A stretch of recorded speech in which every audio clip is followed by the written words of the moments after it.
तो अभी तक हमने तीन तरह के फॉर्मेट स्पेसिफायर्स को यूज़ में लिया। नंबर वन वॉज %d, फिर हमने %c से भी प्रोग्राम बनाया और फिर अभी हमने %f as a format specifier लेकर भी प्रोग्राम बनाया। अब हम d के कुछ %d जो फॉर्मेट स्पेसिफायर है उसमें कुछ चेंजेस करके देखते हैं कि आउटपुट हमें क्या रिसीव होता है, और आई शुड से कि कुछ उसमें अल्टरेशंस परफॉर्म करते हैं %d फॉर्मेट स्पेसिफायर में और देखते हैं कि हमें कैसा आउटपुट मिलता है। And for that let us go through example number 8। Example number 8 में जैसे ही ये वाली स्टेटमेंट एग्जीक्यूट होगी तो मेमोरी में किसी लोकेशन पे जाके 12 वैल्यू स्टोर हो गई होगी एंड सपोज उस लोकेशन का एड्रेस है 1000 एंड उस लोकेशन को हमने नाम दे दिया है A। फिर ये वाली स्टेटमेंट एग्जीक्यूट होगी। ये वाली स्टेटमेंट एग्जीक्यूट होते ही मेमोरी में 214 वैल्यू जाके स्टोर हो जाएगी एंड सपोज उस लोकेशन का एड्रेस है 1001 एंड उसको हमने नाम दे दिया है B। ये जो वैल्यूज़ हैं 12 एंड 214 ये मेमोरी में कितनी बाइट्स की स्पेस को ऑक्यूपाई करेंगे ये डिपेंड करता है कंपाइलर पे। कंपाइलर टू कंपाइलर ये साइज़ वेरी करेगा कि जो एक्चुअली ये इंटीजर वैल्यू है इसने मेमोरी में कितनी बाइट्स की मेमोरी को ऑक्यूपाई करना है। अब ये वाली स्टेटमेंट एग्जीक्यूट होगी। जैसे ही ये वाली स्टेटमेंट एग्जीक्यूट होगी तो हमें आउटपुट क्या मिलेगा, A value is equal to ये %d की जगह पे ये A की वैल्यू प्रिंट होगी जो कि है 12, हैंस हमें ये प्रिंट होके मिल जाएगा।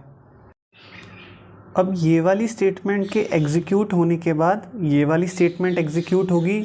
इसमें मैंने लिख रखा है printf के अंदर डबल कोट्स लगाए हैं, फिर लिखा है A value is equal to %2d फिर डबल कोट एंड फिर कॉमा लगा के A लिखा है। ये %2d ने स्पेस को होल्ड करके रखा हुआ है ताकि ये खुद प्रिंट ना हो बल्कि इसकी जगह पे कोई और वैल्यू प्रिंट हो। अभी तक तो हमने एग्जांपल्स देखे थे %d वाले, लेकिन ये वाला थोड़ा डिफरेंट है। इसमें हमने %2d लिखा है, %3d लिखा है या फिर %4d भी लिख सकते हैं, या in general I would say कि %nd।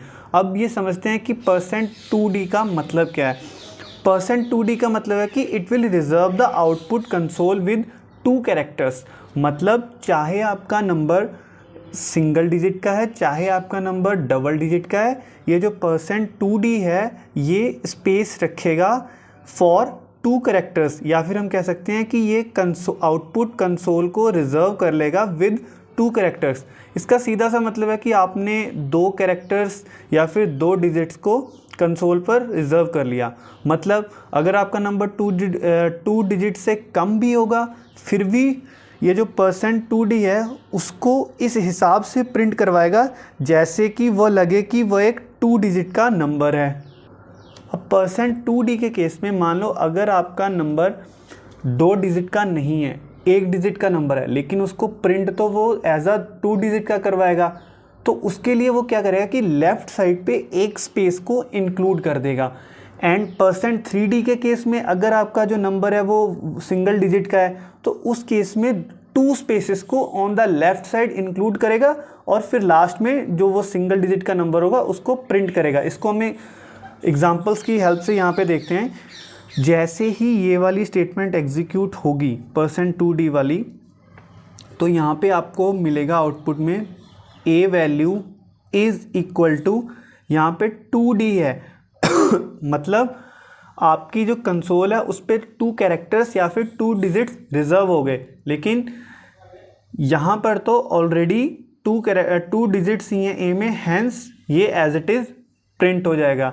अब नेक्स्ट वाला केस देखते हैं। इस केस में A value is equal to लिख रखा है %3d, मतलब आपकी जो आउटपुट कंसोल है उस पर 3 कैरेक्टर्स या फिर हम कह सकते हैं 3 डिजिट्स रिजर्व हो गए हैं, लेकिन जो आपका A है वो तो 2 डिजिट वाला ही नंबर है। अब यहाँ पे कैसे प्रिंट होगा, यहाँ पे प्रिंट होगा A value is equal to, यहाँ पे स्पेस प्रिंट होगी और फिर 1 2, ये जो x है यहाँ पे ये स्पेस को डिनोट करता है जो कि %3d की वजह से आई है। %3d ने लेफ्ट साइड में एक स्पेस को इंक्लूड करवाया, फिर जो नंबर था आपका उसको प्रिंट करवाया 2 डिजिट वाला, और इसको एज अ होल 3 डिजिट वाला बना दिया, या फिर कह सकते हैं 3 कैरेक्टर वाला बना दिया। सिमिलरली अगर मान के चलिए हमने प्रिंट करवाना होता A value is equal to %4d, double quotes में इसको बंद किया, एंड यहाँ पे ए लिख देते, इसको printf में बंद कर देते, printf लिख लेते हैं यहाँ पे। तो अब हमारा आउटपुट कुछ इस तरीके से होता, पहली एक स्पेस आती, फिर एक स्पेस आती, फिर ये वाला नंबर, ये पूरा 4 कैरेक्टर का डिजिट बन गया, जो कि यहाँ पे स्पेसिफाइड था। क्योंकि ये डिजिट 2 नंबर का था, हैंस 2 स्पेसेस को इंक्लूड कर लिया ताकि ये पूरा 4 कैरेक्टर का बन सके, या फिर 4 डिजिट का बन सके। सिमिलरली अगर हम लिखते A value is equals to %5d, तो यहाँ पर एक स्पेस और आ जाती। नेक्स्ट स्टेटमेंट देखते हैं, B value is equals to %d, और फिर यहाँ पे बी लिखा हुआ है यहाँ, तो simply B value is equal to B की जो वैल्यू है दैट इज़ 214, वो एज इट इज़ प्रिंट हो जाएगी। नेक्स्ट फिर लिखा हुआ है V value is equals to %2d। अब यहाँ पे तो आपने लिखा हुआ है %2d, लेकिन आपकी जो v की वैल्यू है वो 3 डिजिट की है, 214। हैंस ये जो 3 डिजिट वाली वैल्यू है ये एज इट इज़ प्रिंट हो जाएगी बिना किसी स्पेस लिए, 214। अगर यहाँ पे लिखा होता b value is equal to %4d, और फिर हम इसको प्रिंट करवा रहे होते,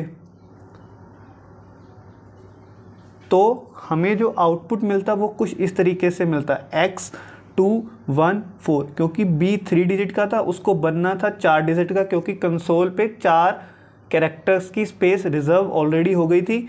हैंस 3 ये तो एज इट इज़ प्रिंट होते, एक ये स्पेस इंक्लूड करवा दी गई ताकि पूरा जो नंबर है वो 4 डिजिट का बन सके।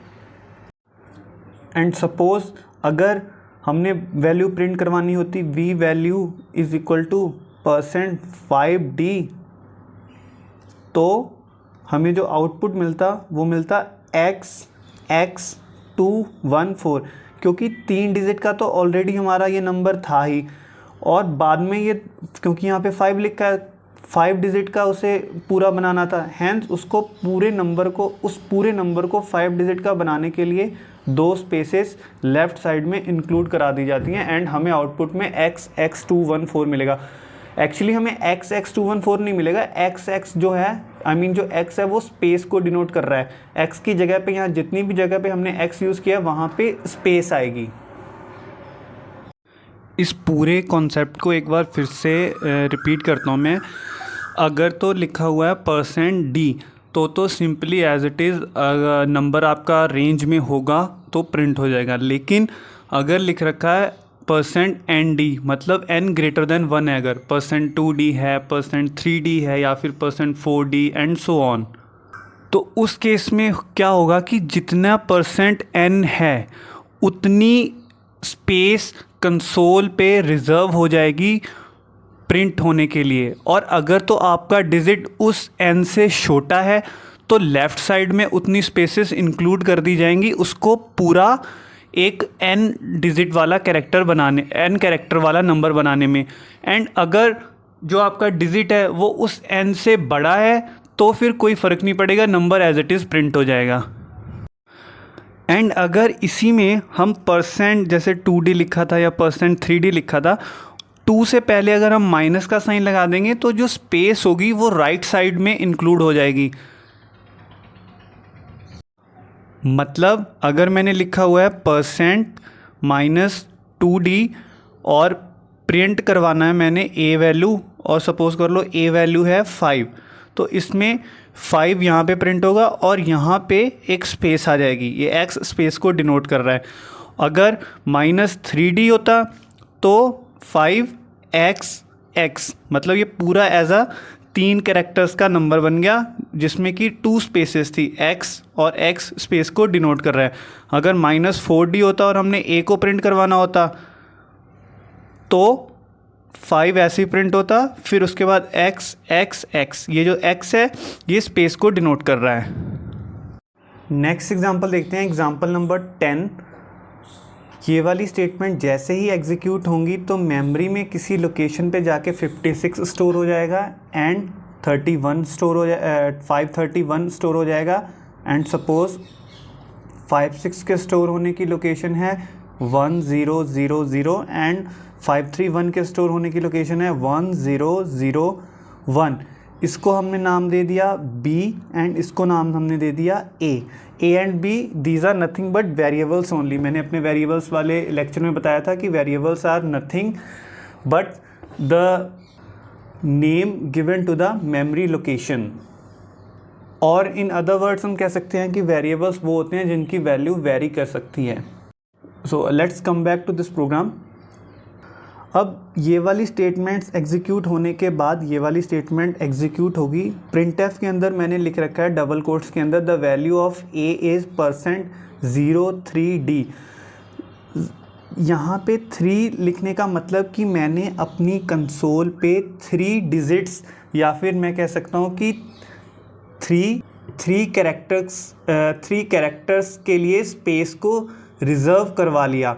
लेकिन हमारा जो नंबर a है वो तो 2 डिजिट का है और हमने स्पेस रिज़र्व करवा ली है 3 डिजिट के लिए।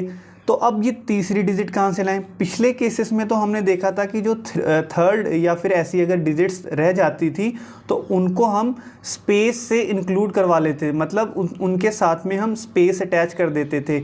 लेकिन इस केस में मैंने यहाँ पर लिखा हुआ है 03d, तो मतलब मेरा आउटपुट आएगा the value of a is, ये 0 की जगह पे 0 प्रिंट हो जाएगा एंड 2 नंबर और अभी बाकी हैं 5 एंड 6, हैंस ये कंप्लीट एक 3 डिजिट का नंबर बन गया।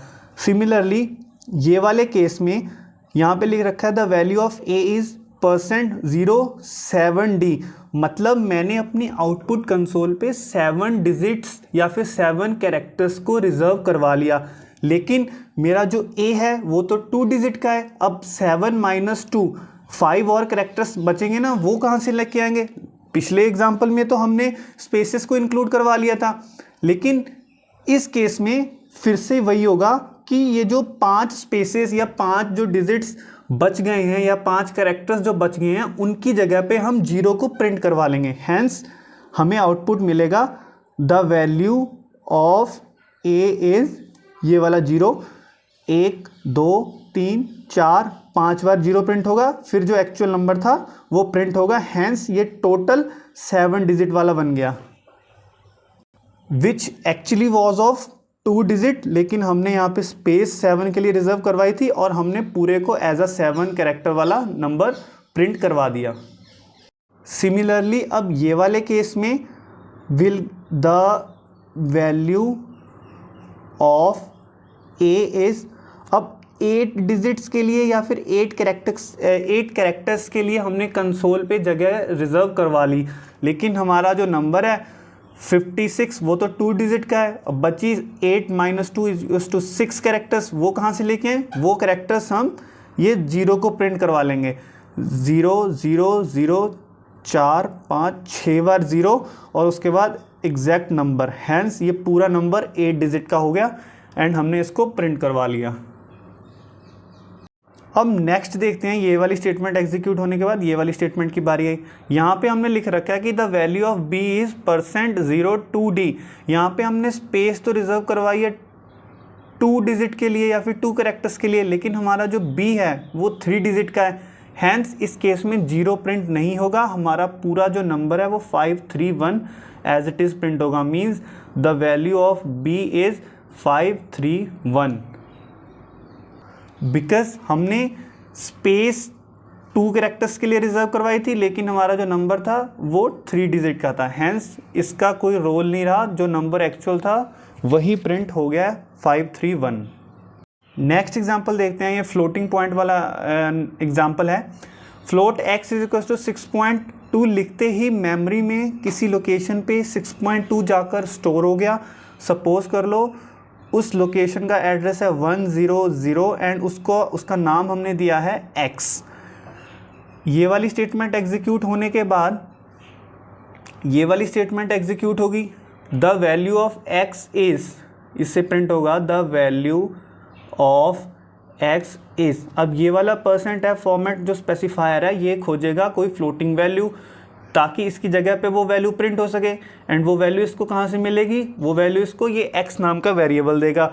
x नाम के वेरिएबल में यहाँ पर मेमोरी में जाके जो वैल्यू स्टोर है 6.2 वो यहाँ पर प्रिंट हो जाएगी। लेकिन ये 6.2 नहीं प्रिंट होगा बल्कि 6.2000000 प्रिंट होगा, क्योंकि जो %f फॉर्मेट स्पेसिफायर है वो by default up to 6 decimal के बाद अप टू 6 प्लेसेस तक डिजिट्स को प्रिंट करवाता है। यहाँ पे सिर्फ एक ही डिजिट थी, हैंस उसने 5 जीरो अपनी तरफ से लगा के आपको आउटपुट में प्रिंट करवा दिया, the value of x is 6.2000000।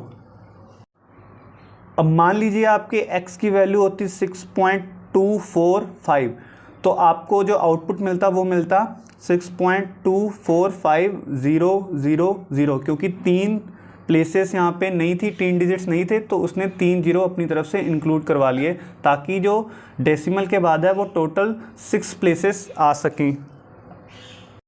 अब ये वाली स्टेटमेंट देखते हैं। ये वाली स्टेटमेंट में मैंने लिख रखा है %.3f, तो इस केस में हमें जो आउटपुट मिलेगा that will be the value of x is 0.3f, मतलब डेसिमल के बाद 3 डिजिट्स तक नंबर प्रिंट होगा। 6.2 एक डिजिट तो ये होगी, अब 2 डिजिट और बाकी हैं तो उनकी जगह पे 0 मिल जाएगा and you will get this output. Now suppose कि आपके x की वैल्यू होती x is equal to 6.23443 and आपने प्रिंट करवाना था 0.3f, तो आपका जो आउटपुट आता वो होता 6.234। ये नेगलेक्ट हो जाती हैं आगे वाले जो डिजिट्स हैं, क्योंकि आपने जो फॉर्मेट स्पेसिफायर था वहाँ पे 0.3f लिख रखा था, हैंस डेसिमल पॉइंट के बाद 3 डिजिट तक ही नंबर प्रिंट होता।